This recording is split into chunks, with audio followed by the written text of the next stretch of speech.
Hi, and welcome once again to Unstoppable Mindset. Wow, we are in a new year and we get to interview, I think, a very interesting person today, Lizzie Claesson, who is an author. She has, I think, a lot of interesting things to talk to us about. She has a unique understanding, she says, about the pressures of CEOs and others. She's the founder of a company called Brighter Leaders, and we're going to get to all of that. My gosh, there's a lot to talk about today. But anyway, Lizzie, thanks very much for joining us on Unstoppable Mindset and for being here. Thank you, Michael. I'm really thrilled to be a guest in your podcast. Thank you. Well, I appreciate you being here and taking the time to talk with us. Let's start. I love to start this way. Let's start maybe by talking about the early Lizzie growing up and all that sort of stuff to give people a little bit of a knowledge about you. Absolutely. So I was born and raised in Buenos Aires, in Argentina, where I still have my family, except for my sister. I have just one sister, 2 years younger, and she moved to California, to Novato 15 years ago. And that's where she lives with her family. So she Yeah, lives so in as I Novato, say, California? yeah, that's right. That's Where? Do right. you know where she lives in Novato? I don't know what the area is called. No, I I don't lived remember that. I lived in Novato for 12 years. That's why I asked. Oh yeah, I remember you mentioned that. Yeah. I think it was not far from where you lived. When I looked in the maps in Google Maps, I think I recognized the area. Cool. So Anyway, so she yeah, moved to so and Novato. we moved to Nevada, and both of us we had a kind of a little different kind of education because we didn't go to like a typical Argentinian school, but we went to a Scottish school in Argentina. So our education was in English and part of it in Spanish, of course, also. And that's what I got like.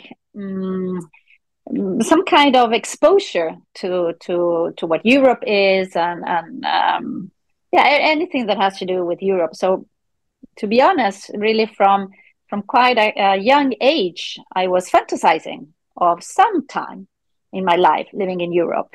And even though I was working for later on in life for companies that had offices all over the world, in the US and Europe, of course, the chance never arose through work. But it finally arose through my husband, who is Swedish, and we met in Michigan, in Ann Arbor, in the States, and that was 26 years ago. And we got married like after a year, and then we decided that we would like to try to live in Sweden to start with. And if it worked, we would stay there. Otherwise, we would move to another country. And here I've been for the last 25 years, so it has worked. It stuck, and there you are. Yeah, here I am. Well, that's pretty cool. Well, what brought him to Ann Arbor? Well, he was working for a company, a Swedish company, that had its headquarters near Michigan's University, Mm. because they were working with very advanced statistical models to try to understand and improve customer satisfaction, customer and employee satisfaction. And at the time, I was working as a management consultant for an Argentine company. Before that, I had been working for Accenture, Mm. and they thought that maybe what this Swedish company was doing could be interesting to look into and see if we could offer to our clients in Argentina. So they sent me to the States to see what could be offered in Argentina, and it turned out that I came back a couple of months later, and I told my boss, well, I'm moving.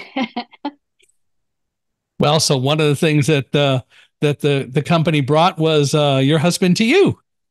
Yeah, See, and there me you away go. from the company as well. Yeah. Well, that's cool. Well, Yeah. so where did you go to college? When I went to college in Argentina, so I Uh-huh. have my business in my master in business, and then during my career, I've been going different kind of courses, almost not every year, but for the last 15 years, almost one course per year in different topics, and mainly what I'm specialized in now, which is leadership, and helping leaders become the best version of themselves and giving them the right tools for that. So I'm doing a lot. Recently, I've been doing a lot within neuroscience, understanding how the brain works and how we can use that knowledge in order to progress, both as leaders and on a personal level. You talk about understanding the unique pressures that leaders, CEOs, HR professionals, and so on, interesting combination of people, but you talk about understanding and having a keen understanding of that. Tell me more about that. How did you get that understanding, or why do you feel you have that? Yeah, I could maybe start by telling you how I got the interest. Oh, good. And I would say it started early in the career, because when I was working as a management consultant still in Argentina, I met, of course, many leaders. I was also doing trainings for leaders and employees. And I started realizing that there were a couple of things, a couple of challenges that were brought up quite consistently, independently of the industry or the size of the company, or what the company was doing, or what the manager or the leader was, the actual role, what they were doing. And this couple of things I noticed later on in my career kept coming up. So that's why I developed this interest. I realized that, okay, I see that CEO, C-level executives, and HR professionals are facing this kind of issues, challenges in their leadership and with their teams. What could be done to help them? And that's what I've been doing the last couple of years, especially with my company, Brighter Leaders, to try to give these professionals all the support and the tools and understanding, so that when they feel a little bit unstuck, they feel stuck in their challenges, they might more easily get unstuck. So tell me a little bit more about kind of what you noticed that was going across all industries in terms of the challenges they were having. Yeah, one of the things was communication. Many times, leaders felt they were talking a lot with their employees and with their teams. Nevertheless, there was some kind of feedback from employees that leaders were not as clear as they wanted them to be, or that they didn't get as much feedback as they wanted them to give. When talking to these leaders, I said, well, I really don't know what else to do. I'm giving all the feedback I can. I'm being as clear as I can. So that's when I got the interest to learn more about communication. And I did a course to become an extended disc practitioner. And the extended disc, very shortly, is understanding the different communicational and behavioral styles in order to better adapt communication to the receiver. And this doesn't mean that you need to become a different person. It only means that you can use the strengths you have in your own communication and apply them at the right moment with the right person to have a better match in the communication. So this is one of the challenges that keeps coming on even today in my meetings with leaders. Another challenge that keeps coming up is the very old, probably, issue of prioritization and time management. People complaining that time is not enough. There's so much to do. It's difficult to prioritize. Everything is important, or everything needs to be done. And especially in certain organizational cultures where there is a tendency to change goals very fastly, and maybe the rest of the organization doesn't really hang along with the rapid changes in goals. And sometimes I hear teams mentioning that, this is what we were working for last month, but this month we don't know because it changes all the time. So that is one other of the challenges that arises. I would say a third challenge, and this is also something that I've been working more and more in the last years, is either leaders that themselves feel that they're not at the level of performance that they once were, or leaders that have someone in their team that are not at the level of performance, and they need help, first of all, understanding why is this so, what is the real cause of this underperformance. Because as I've been doing in the series of underperformance, both on LinkedIn and in my articles, there might be many different causes, and how you best lead these people underperforming and how you help them get out of underperformance depends very much on what the cause is. Do you find that sometimes there really isn't underperformance? It's a perception more than a reality? Perceptions play a very big part in it, because the truth is that the way we see things, the way we see the world, has very much to do with what kind of mental filters we have, what kind of experiences we've had in the past that makes us frame things in a certain way, or give a certain meaning to the things we're seeing, observing. So I say that we have two set of eyes. We have the physical eyes, which are the organs from which the images come in, but then we have the eyes of our mind. And what's coming in through our physical eyes is not always what's coming into the eyes of our mind, because we might, it's like, someone is looking at the scenery, and one may feel peacefulness and calmness, and the person next to it is watching exactly the same scenery and might feel restless and boredom. So this is what I mean to say that perception, as you brought up, Michael, is a very important part of it, and it's important to understand. That's why neuroscience is so interesting to me, to understand what meaning are we giving to things. So underperformance, if we see it in a corporate scenario, if people are expected to achieve certain KPIs, key performance indicators, for instance, imagine a certain number of sales, or a certain number in marketing, a certain number of lead generations, or in finance, a certain number of cost efficiency, and they're not reaching them. That's very objective. So it's not perceptions, it's very objective. Mm-hmm. But what is causing that? That might be affected by perceptions, definitely.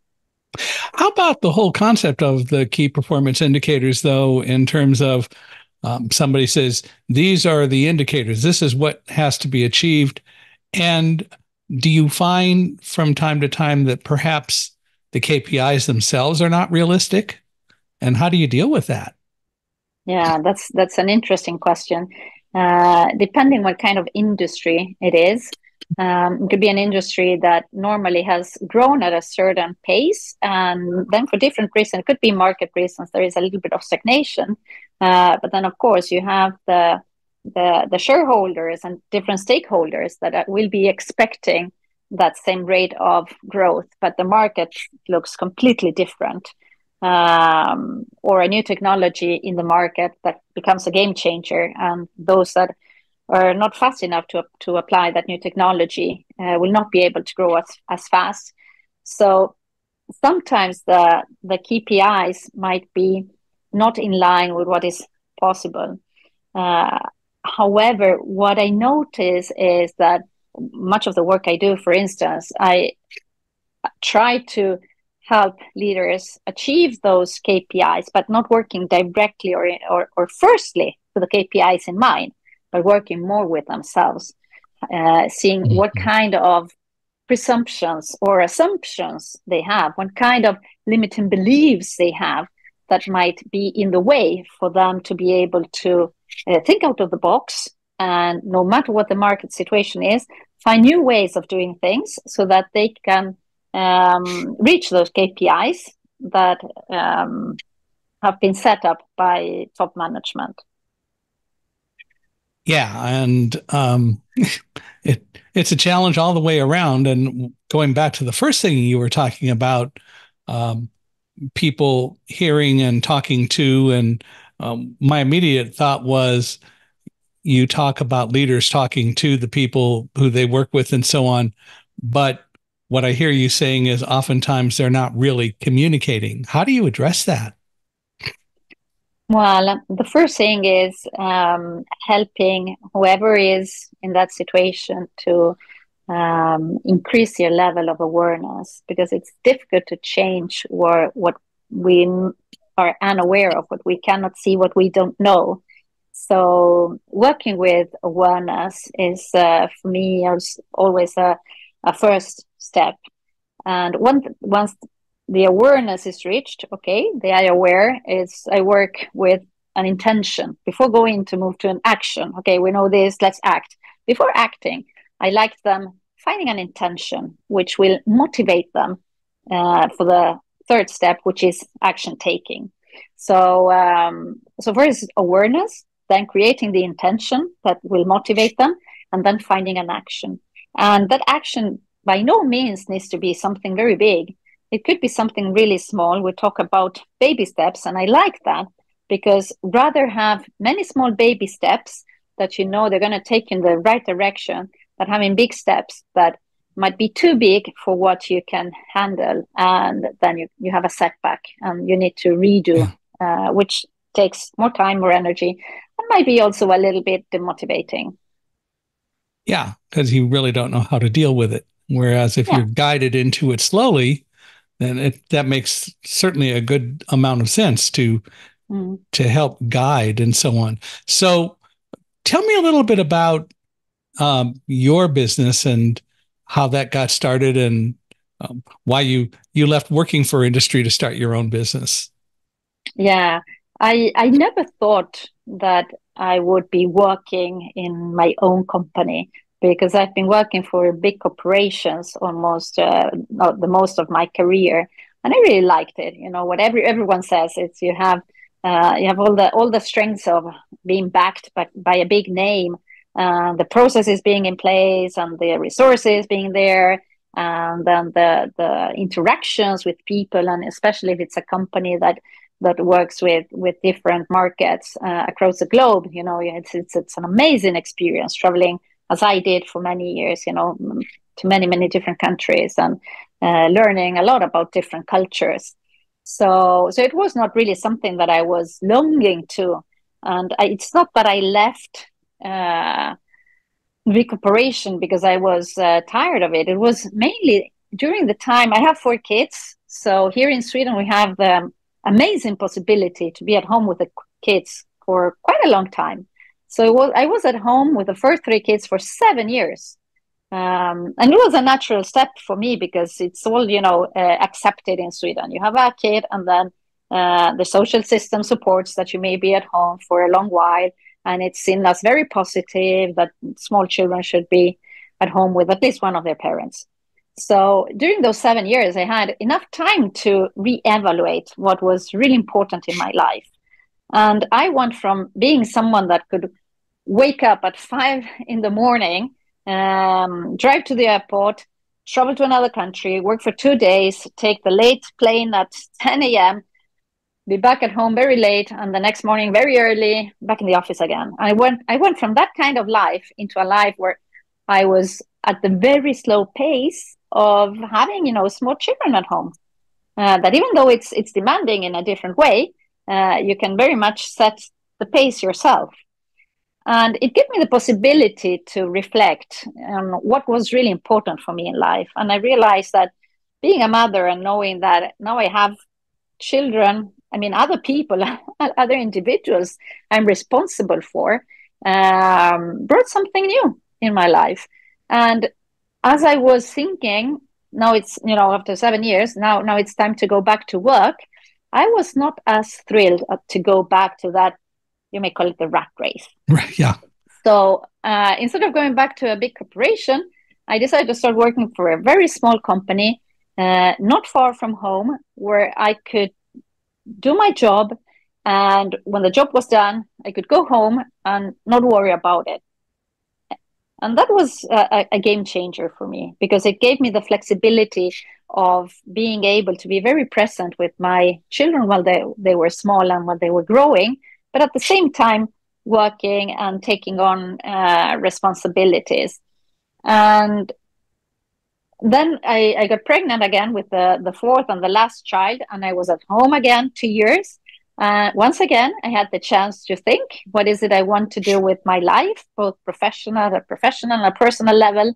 And the chance came for me to meet other parents, which is quite usual here in Sweden. You have all these moms, mainly moms, okay, moms communities with more children, and I was in this community where moms were talking about child education at very young ages, you know, like 4 years old, and we realized that we have some values, some parenting values in common, and we decided to do something very crazy, and that was we decided to start our own preschool for little children without having any experience at all in the industry. And I don't know, I think they liked my leadership style and my skills, so they put me as a leader of this project, and we started a company, and they wanted me to be the CEO. And then the preschool was up and running, and they wanted me to be um, the head of the preschool. And then I started going different pedagogical courses to understand more how we could give these little children the best possible start in life. And that's what I did for a couple of years. And my youngest son was in this preschool called Kids Garden, and that preschool still exists not far from home. And he went there his all the years before starting school. So this was kind of very, very different. And once he started school again, and I apologize, I'm being very long about this. I hope I'm not boring people with this story, but I hope they find it inspiring in terms of, you know, that if you really want to do something, you can do it, and you don't need to do it alone. You can find help from other people who support you in order to do it. And when he started school, I realized, you know, my calling was not to be at the preschool with the little children. My calling was to do something different. And by chance, through LinkedIn, I met a leadership developer, and she asked me if I wanted to be part of their network. And she said, in order to do that, then you will need to start your own company. And I thought, okay, why not? I started a preschool. Why not start my own company? What can go wrong? What's the worst thing that can happen? And this is also something that I teach my clients. You know, don't be so afraid. Sometimes, and life, that's the way it is. You know, it can turn very, very fast. So don't assume that it's going to go wrong. Assume it's going to go right. And when it goes wrong, then you solve it. And I started my own company, and that was my way into being an entrepreneur. So when did you actually start Brighter Leaders? That was 6-7 years ago. Wow. So Yeah. you've been doing it for a while. How do I've been doing you it for a while. so and the company primarily is a coaching company? Yeah, primarily it's a coaching company, definitely. How do you tailor and customize what you do then for each of the people who you um, have as clients who engage you and so on? How does all that work? Yeah, I love that you asked this question, because it definitely is a tailoring for each particular, not company, but individual. Each person that I coach, and even when I coach teams, each individual is coached in a different way. So what I do is that I have my process, and it's all based from my trademarked system called MSC, and that stands for mindset, skills, and environment. So I have this system, and then I have a process that I use. But what in how fast the process is moved, and which parts of the process are used, and what tools are given, and exactly what kind of conversations we're having, and how much I challenge or not, or am I understanding or less understanding, not in the bad way, but more challenging. That depends very much on the person I have in front of me, and that is 100% tailored. Which makes a lot of sense because different people have different needs, different reactions, and come from different perspectives. Definitely. And I must say I must say that I love it, because not one single person that I coach is like, for me, it's not like repetitive. You know, it's not, oh, now I'm doing that again. Oh, now I'm doing that again. It's so inspiring, because each person has, you know, it's a whole different world. and their stories, even though the challenges might be the same. I always say your challenges are not unique, but you are unique. And for me, it's amazing to meet all these different amazing people, because to be honest, the people that come to me, they're not bad leaders, they're good leaders that want to be even better. So, if you were to define what a leader is, what is a leader? For me, a leader is someone that's leading someone. It doesn't necessarily mean a manager, not someone that has like the formal or the mandate to lead someone, but more someone that's leading another person, helping another person develop, achieve their goals and dreams, be a part of a bigger picture, and work together with other people, collaborating and with teamwork. So, it's probably fair to say that leaders may not necessarily be managers or bosses, and bosses may or may not necessarily be good leaders. Very good, very well said. Yeah, it is a challenge, and probably good leaders who are bosses also, at least this is my view, recognize when their leadership style needs to let go and let somebody else lead in a particular situation, and they're smart enough to know that. Uh, yeah, exactly. Which kind of makes it. Yeah, go ahead. Yeah, no, a good leader is also there is a quite a big dose of humbleness, and that I like very much with the leaders I work with. That they have the humbleness of also admitting that, I don't know this, or I would like to know more about this. And something I hear very often from the leaders I work with is that I'm a good leader, but I'm not done. I'm not complete. My journey hasn't finished. My journey is still to be developed. And I find this so so humble, and I like it very, very much. So I remind myself as well, because as much as I teach my clients different techniques and how to use different tools, I am learning all the time. So it's very it's very enriching, I would say.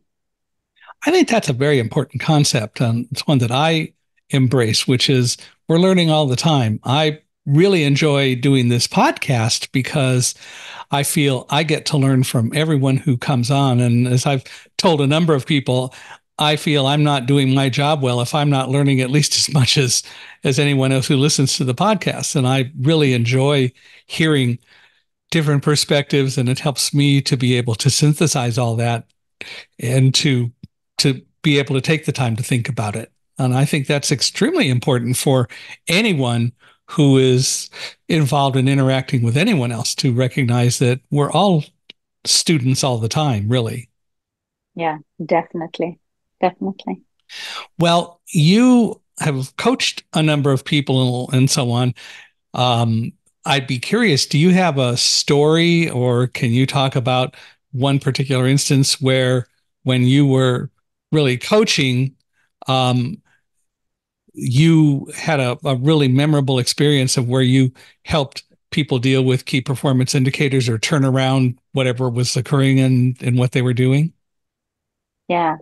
And most of the clients I work with, not all of them, but most of the clients I work with come to me because they feel maybe stuck in their current situation, and they need help to get unstuck. So for me, it's very gratifying to see someone that's struggling, that comes with low motivation, low energy, that once has been very motivated and have had high levels of energy, but they're now struggling, and it moves me deeply. I've always had in me wanted to help people. I've been doing that completely for free in my private environments my whole life, very much through church and other organizations.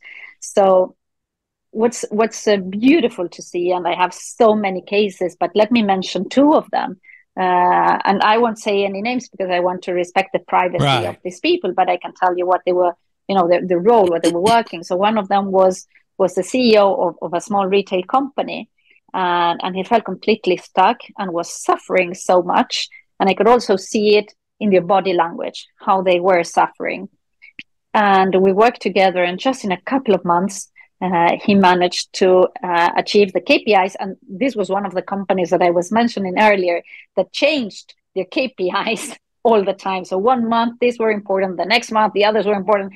But he decided, he was smart enough to decide, I will work with this KPI, this particular KPI, I will work intensively. Even if they change it, I will work intensively because this KPI can affect the profitability of the company. And I want this company to be very profitable. So that's what he did, while maybe trying to balance the rest of the KPIs.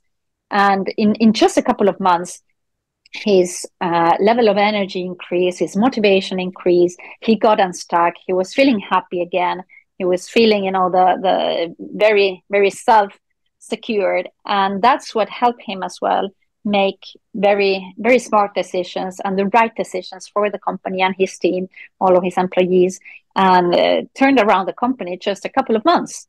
So you say that was all because he decided to just commit to doing work with one KPI, or what did you do to make that success happen? Yeah, to make that, one of the things was on a business level, he decided to go with one KPI. On the personal level, we worked a lot with his self-confidence, with understanding that he had some limiting beliefs and identified them. So we worked, as I mentioned before, having awareness of what limiting beliefs were, finding an intention, what you want to do with that knowledge, and taking concrete action, small steps. And in that way, he started learning a lot of things about himself, and he started finding back that guiding star that he had within himself, but that was a little bit covered by fears and insecurities and assumptions and different limiting beliefs. Okay. And you said you had a second story.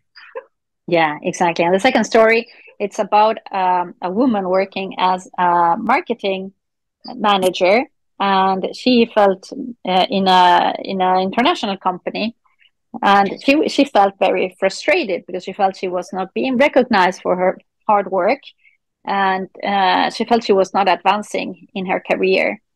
And this was very demotivating for her, and she was also suffering from this. And we worked together, and we did a lot of work in terms of communication. So that's why I believe that using there are different kind of models and tools, but the one that I work with, I like it very much because it's very simple, it's easy to understand, and it's very, very practical to use. And once you're understanding and practice it, it's quite easy. And she did such a great work because she was very open to trying new things and testing. So she worked with learning more about this tool and how it worked in order to communicate better, both with her direct boss, which was the marketing director of the company, but also with the management team and with her own team, and even with other colleagues within the company. And not only in the same country, both cases were in Sweden. The first case was a Swedish person. The second case, she was working in Sweden, but she was Italian. She was working cross-culturally, which of course makes communication a little bit more challenging. And as well, in just a couple of months, she completely turned around her situation from being unhappy, feeling very frustrated about different things at work. She started feeling happiness again, and feeling that things at work were working well. She was communicating better. She was getting the recognition that she was lacking, and that was so amazing to see. I was so happy for her, and still are. If you can describe it, what was the basic tool? You said there was a simple tool you used. Yeah, it's the tool I work with is called Extended Disc. And there are, as I say, different tools to work with communication, but I find this one really easy because it starts with you start diving into the tool, just seeing 4 different main communicational styles, understanding that there are no bad or good styles, all styles have strengths, and all styles, if they are overused, they have negative backsides. And also understanding that everyone is using all the styles all the time, but creating the awareness, where do I have my strengths? Because even if one uses the 4 styles all the time, some styles might come easily to a certain person, because there are certain what would say core qualities that we are born with. Then in terms of communication, of course, we can learn to develop some other styles that we don't normally use as much. So understanding, as I say, they're not good or bad styles. It's not about personality, it's about communication.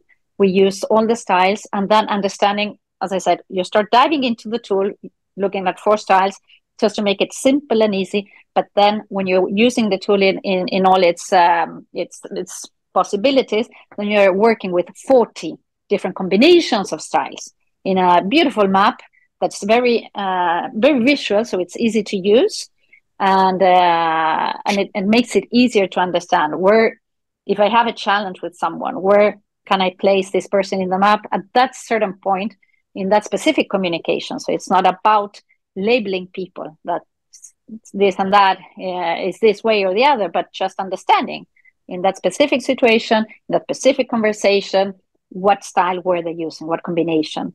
And if this situation presents again, how could I meet this kind of communication in a way that I match their level of action taking and energy and listening and analyzing and emotions, at the different aspects, without becoming another person, just being myself and using my strengths, so that I'm always in a position where having these conversations is not taking energy. And the tool is called what? Extended Disc. Disc. DISC. Yeah. Got it. Okay, cool. You've said something that really prompts me to be curious about an idea. You talk about the challenges that people have faced that you've helped them overcome and so on, and talk about humility and so on. Do you find that the challenges are pretty universal across countries, or do you find that you observe different challenges from different countries and so on? And what prompted the question was you talked about your own life, where you had the opportunity to be at home with children and so on, and you chose to do that. But I can see in places like even here in the US, people are going, well, I've got to really focus on my career. I don't have time to do this or that. Do you find that a lot of conditions are different from country to country, or is it really pretty similar across borders? My humble opinion, and some people might think differently, and I completely respect that. But from my life experience, I'm over 50. I see that it's not about countries. It's about a combination of values, priorities, vision, and the courage to do what needs to be done, even when you're afraid, even when you don't know. Because the truth is that I think the States is the biggest country where you have homeschooling.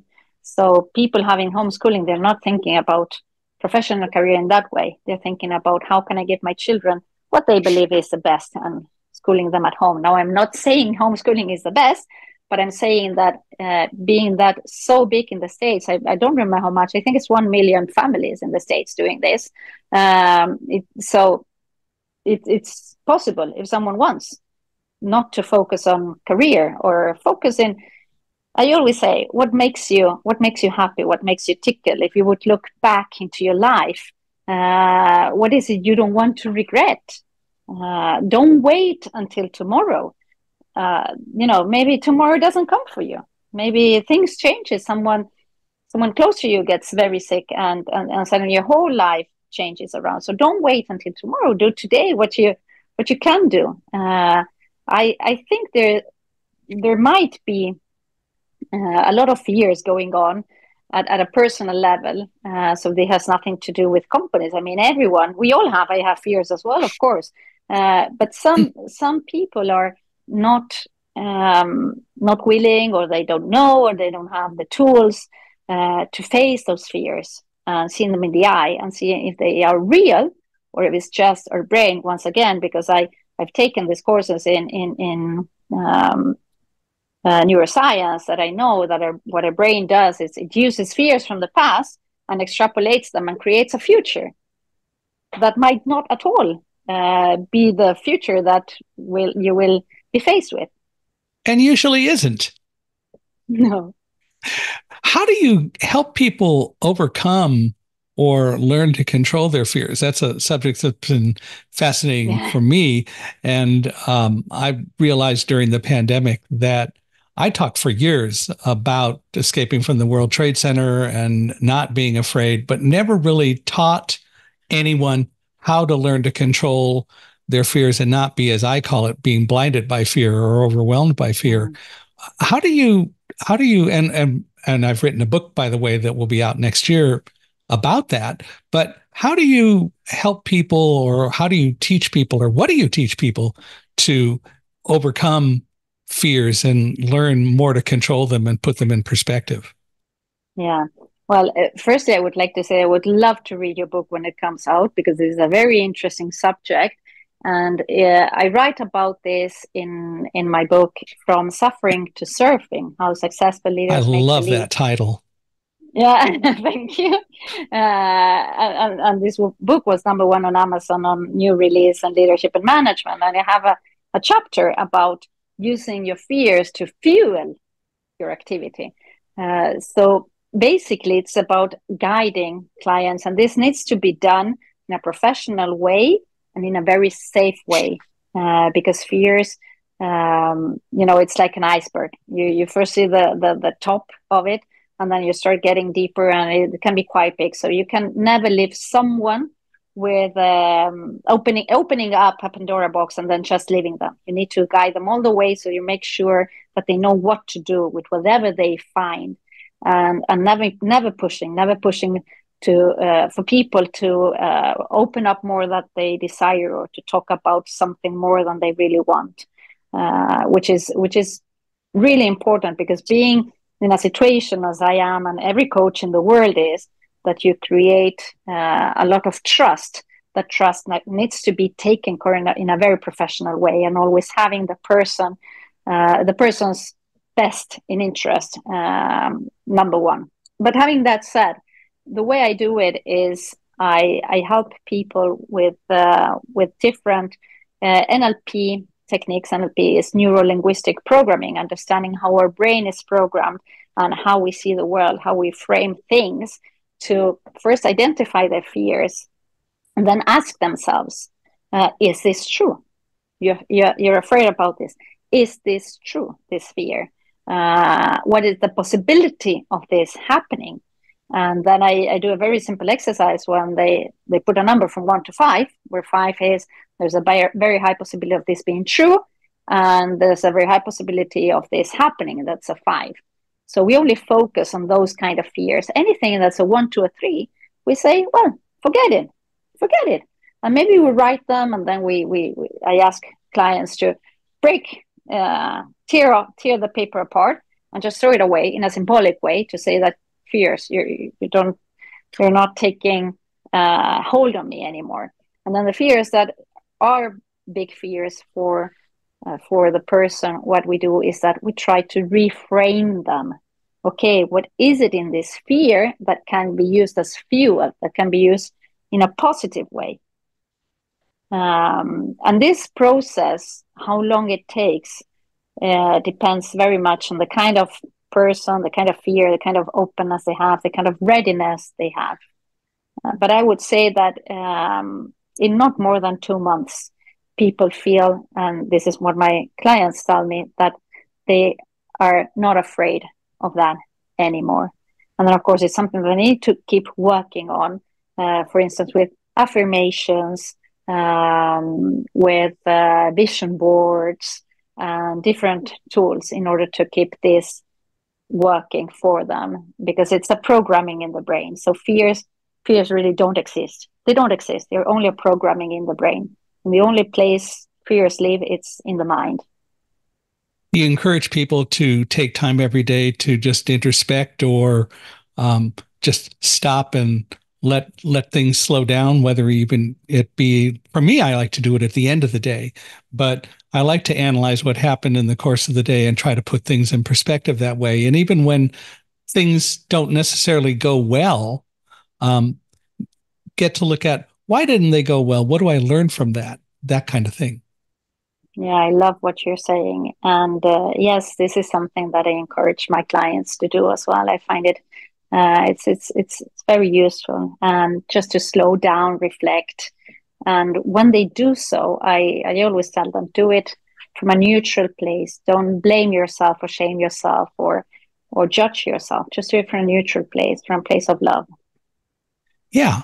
Um, and it also sometimes gets back to this whole idea of humility. Recognize that you're not the only person in the only game in town. And I think it's something that we often don't think enough about, that we're part of a community, and it's great to have a team as opposed to just saying it's all about me. Yeah, yeah, exactly. And something very powerful as well to get past the fears is to focus more on the solutions than on the problem. Right. And um, sometimes you may not know the solution, but you can certainly let your brain work on it if you give your brain the opportunity to do that. And you can also, of course, and should ask other people's wisdom and knowledge to help. Yes. And the more you do these reflection exercises, as you say, if you do it daily, it's an amazing advantage, because then you give your brain the necessary rest to because the brain is very creative if you give the brain the time. So you give, by doing this, you give the brain this space to think out of the box, to be creative, to find solutions. I remember once being coached, my coach asked me, okay, so what's the solution for that? And I said, I don't know. And then he asked me, well, but if you did know, what would that be? And something happened in my brain. And Mm-hmm. suddenly I came up with a possible solution. Yeah. You never know what's going to trigger your coming up with what you need at the right time, Yeah. which is pretty cool. Well, you have been coaching for a while now. What kind of advice would you give to people who are interested in coaching, maybe doing international coaching and so on? What kind of thoughts and advice and suggestions do you have to help people start down that path? Yeah. From what I see in my clients, a lot of it is about the personal chemistry. So find someone, have an exploratory call to start with, and see if you feel that chemistry, if you feel understood, if you feel that they are challenge you at the right level. Because a little bit of challenging is important. I used to say to my clients, now I'm going to give you some hard love.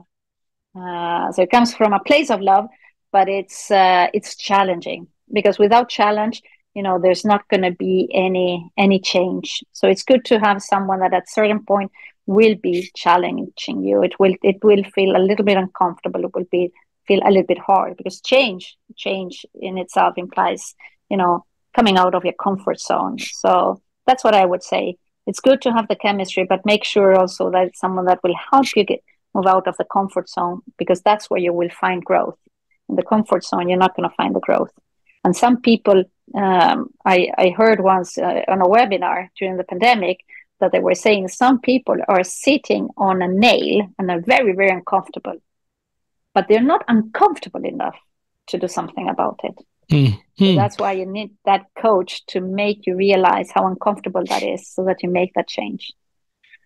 Do you think that people inherently just don't like change and like comfort zones? Or do you think that's something that maybe as much as anything we're taught by people not to like change? Well, I mean, we hear people say all the time, change is all around us and all that, but yet we don't seem to like change. Is that something that we've learned and we've grown up because people have taught us to think that way? Or do you think it's really more inbred in our brain from birth? Yeah, it's a good question, and I'm not an expert in neuroscience, but I'm very interested in it. So, as I said, I took a couple of courses. The way the brain is wired makes it difficult for us to change because the brain's two basic functions are to keep us alive and to save energy. And in order to save energy, what the brain does is that it tries to optimize as much as possible as it can. So maybe you don't think about it, but you probably always start brushing your teeth, start in the same way in the mouth, or you start putting on your shirt in always the same hand, or you start with your walking always with the same foot, things like that. You're not thinking about it, but the brain has optimized it to save energy. So anything that means change means that you're going to do something that's going outside from that automatization. And the brain doesn't like that because that would take energy. So our brains are wired like that. So it's not our fault in a certain way.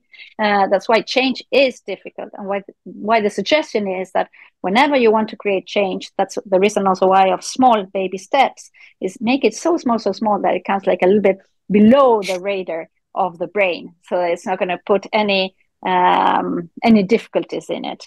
You know how many people go on diets, for instance, and they do it for a while. After the while, they fall back into their old habits because that's the way the brain is wired. And also, though, it seems to me, because I've thought a lot about this whole idea of change, but it seems to me that what you say is true. At the same time, when we deal with change, part of our problem is we don't even want to think about change. And so for the people who do think about change and who think about, yeah, I realize my brain has made something pretty automatic, but might there be a better way? Would it be better if I brushed my teeth a different way? Uh, that those people are maybe very unusual, but they're the ones who may be more open to the concept of change. Yeah, for me in business, what I say is visionary leaders are those Yeah. kind of leaders that are willing to change things all the time, and they're not afraid of change, and they see change as something positive. On the contrary, if things don't change for a long while, they get bored or they try to create change because no, that's the way they like it. And as you say, it's a low percentage of the world's population. I think the issue, though, is not so much necessarily you've got to change just to change, but you should at least think about change and change when it makes sense to do it. Because I know some people who talk about change and are always changing something. Well, let's try this rather than thinking it through and thinking about the ramifications of change. And so, again, the people who think about change and who really analyze it and then create change when it makes sense to do and their brains have thought it through, that makes a lot more sense than just changing to change. Yeah, I agree. Which is, something that's sensible. So you've written Yeah. from suffering to surfing. How did you come up with that title? Well, because I surf myself, Ah, and I realize sometimes when you're out there surfing, it might feel a bit like a suffering. It's like you against the elements of nature, the wind and the water and the temperature. Uh, so so I that's the way I felt. I don't know when I came up with a name. It just happened that I made that association, and I realized that it's not only when I'm out in the water, but it's also in different situations in life, and you can go from suffering. Certainly, as I say, you have your board there, and you have these huge waves, and you're holding on to the board, and suddenly you're being turned around by the wave. But you could go from that, which is the suffering, into suddenly you're standing on the board, and everything is so smooth and beautiful. You're surfing. what other books have you written? Because I know you've written I've more than also one. Yeah, I've written two other books that are only on and they're ebooks. They haven't been made as copybooks. One is called Seven Actionable Strategies to Manage Underperformance, which is a book that includes the seven highest top seven reasons for underperformance, and concrete strategies of how you can handle that, and a guide for managers. And this book is being offered for free. So if anyone listening would like a copy, just get in touch with me. I will send you the PDF. The other book, it's not for free, but we can send you the 2 first chapters for free. And it's called Stop Worrying About How to Level Up Your Leadership and Be in the Best Shape of Your Career. And that's a book that's very, very practical, with exercises to do and tips if you want to develop your leadership, a little bit like do-it-yourself coaching. Well, that brings up the question, if people want to reach out to you, whether it's to get the books or material, or to explore maybe working with you and letting you be their coach, how do they do that? Well, the best thing would be just to go to our webpage, which is www.brighterleaders.com. And then you can see all the different ways to get in touch with us. And there's a lot of material you can download completely for free. You have my email address there, my phone number, so it will be really easy. Otherwise, you can find me as Lizzie Claesson on all social medias. So could you spell that? Facebook. Yeah, absolutely. That would be Lizzie, and my last name is Claesson. Lizzie Claesson. Great. Well, I want to thank you for taking the time to be here, and I love the suggestions and thoughts that you've given us, a lot to think about. And I hope people will download your books and that they will reach out to you. And I assume that you do coach worldwide. Yes, I do. So hopefully people will reach out to you and explore talking with you and learning from you. Clearly, you have demonstrated that you are as unstoppable as can be, and you've dealt with a lot of things in very positive ways, and I love that. And you clearly know how to do that. It's been amazing having this conversation with you, and I love the way you ask. You make it very easy to talk. I can't believe we have been talking for an hour. I know. It went really, really fast. I was just checking that out, and that's what I saw too. Well, I want to thank you, and I want to thank all of you for listening, and I hope that the time passed as quickly for you. But go back and listen to this one again. It's, I think, very relevant and worth doing. I really appreciate you taking the time to be with us today, wherever you are listening to us. I'd appreciate your comments and your thoughts, and we especially would love it if you'd give us a 5-star review. So please give an Unstoppable Mindset 5-star review to us. Also, you are welcome to reach out to me and contact me. 2 ways to do that. One is you can email me at Michael, MICHAELHI, at Accessibe, ACCESSIBE.com, or go to our podcast page, www.michaelhingson.com/podcast. And Michael Hingson is MICHAELHINGSON.com/podcast. And I also love to ask, and Lizzie, I'll say it to you as well. If anyone knows of anyone who you think we ought to have as a guest on Unstoppable Mindset, please let us know. We're always looking for more people to chat with and have conversations with. It's fun. I'm prejudiced. I get to learn from it, but I also enjoy having people on who are willing to show just how unstoppable we all really can be and really are. So once again, though, Lizzie, I really appreciate you being here, and I want to thank you again for taking the time. Thank you, Michael. Thank you very much.